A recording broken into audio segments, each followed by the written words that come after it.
लहू से सींचा है शहीदों ने इस आजादी को। यूं आसान नहीं था इस महान तिरंगे को लहराना। राष्ट्र धर्म से बड़ा कोई धर्म नहीं, ये बात आने वाली पीढ़ी को है सिखाना।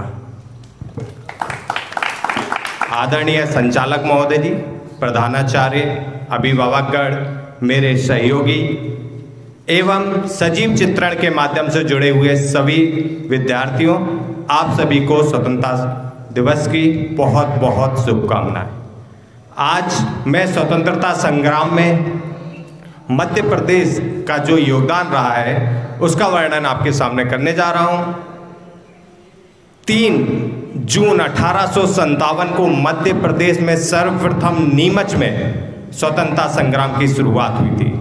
इसके बाद 14 जून को ग्वालियर, 18 जून को महाकौशल क्षेत्र और 20 जून को पूरे मध्य प्रदेश में स्वतंत्रता संग्राम की आग धड़क जूझी थी। मैं क्रांतिकारी के नायकों की बात करूं तो सबसे पहला नाम आता है शंकर साय एवं रघुनाथ साय। रानी दुर्गावती के वंशज गोंडवाना समाज के राजा शंकर साय एवं उनके पुत्र रघुनाथ साय ने स्वतंत्रता संग्राम की आज़ादी के लिए महत्वपूर्ण योगदान दिया था।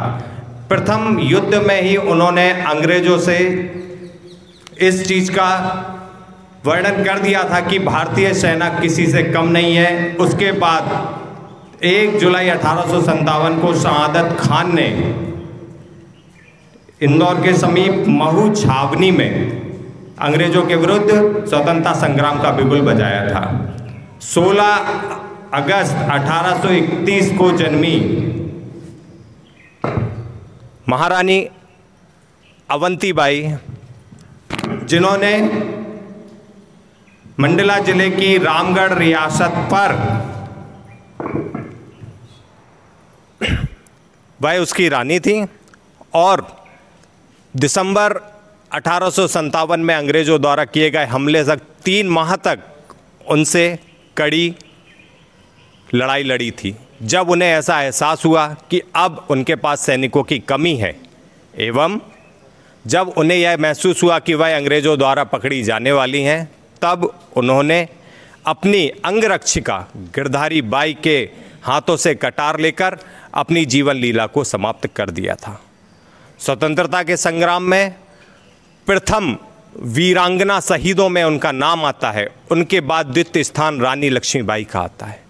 इसी श्रेणी में अगला नाम है तात्या टोपे, जिनका पूरा नाम रामचंद्र पेंडुकर येवलकर है। वह गौरिल्ला युद्ध नीति के सबसे अच्छे योद्धा थे। जब तक वह नाना साहेब और रानी लक्ष्मीबाई के साथ रहे, उन्होंने एक भी युद्ध नहीं हारा। उनकी मृत्यु के उपरांत भी 1 वर्ष तक वह अंग्रेजों का सामना करते रहे। सन 1859 में नरवर के राजा मान सिंह की गद्दारी के कारण सोते समय अंग्रेजों द्वारा उन्हें पकड़ लिया गया एवं 18 अप्रैल को खुले मैदान में पूरी जनता के सामने उनको फांसी पर लटका दिया गया। इसी श्रेणी में अगला नाम रानी लक्ष्मीबाई का, जो कि हमारी द्वितीय वीरांगना शहीद हैं। मैं उनके बारे में बताऊं तो आप सभी जानते हैं, उन्होंने एक महिला नारी सेना का गठन किया था, जिसका नाम उन्होंने दुर्गा सेना दिया था, जिसमें महिलाओं की भर्ती की गई थी। एवं ग्वालियर में कोटा की सराह में उनकी मृत्यु हुई थी। झलकारी बाई, जो कि रानी लक्ष्मीबाई की अंगरक्षिका थीं, वह रानी लक्ष्मीबाई की हमशक्ल थीं। हूबहू उन्हीं की तरह दिखती थी। तो कई बार अंग्रेज़ों को मूर्ख बनाने के लिए वह रानी लक्ष्मीबाई के भेष में लड़ा करती थी, जिससे अंग्रेज़ों को लगता था कि रानी लक्ष्मीबाई अब हमारे कब्जे हैं, परंतु ऐसा नहीं हुआ। राष्ट्रीयता के प्रचार में वृद्धि करने हेतु खंडवा से सुबोध सिंधु एवं जबलपुर से जबलपुर टाइम्स का निर्माण किया गया। उसके बाद पंडित माखनलाल चतुर्वेदी के पत्र कर्मवीर, जहां से राष्ट्रीयता के प्रचार में बहुत ही ज़्यादा वृद्धि हुई। वर्ष 1907 में जबलपुर में एक क्रांतिकारी दल का नेता गठन किया गया। वर्ष 1916 में सिवनी में स्वतंत्रता संग्राम की शुरुआत हुई थी। फिर 1923 में झंडा सत्याग्रह जबलपुर से प्रारंभ हुआ, जो कि पूरे समूचे भारत में चलाया गया। 1930 में जबलपुर में नमक सत्याग्रह का आह्वान हुआ।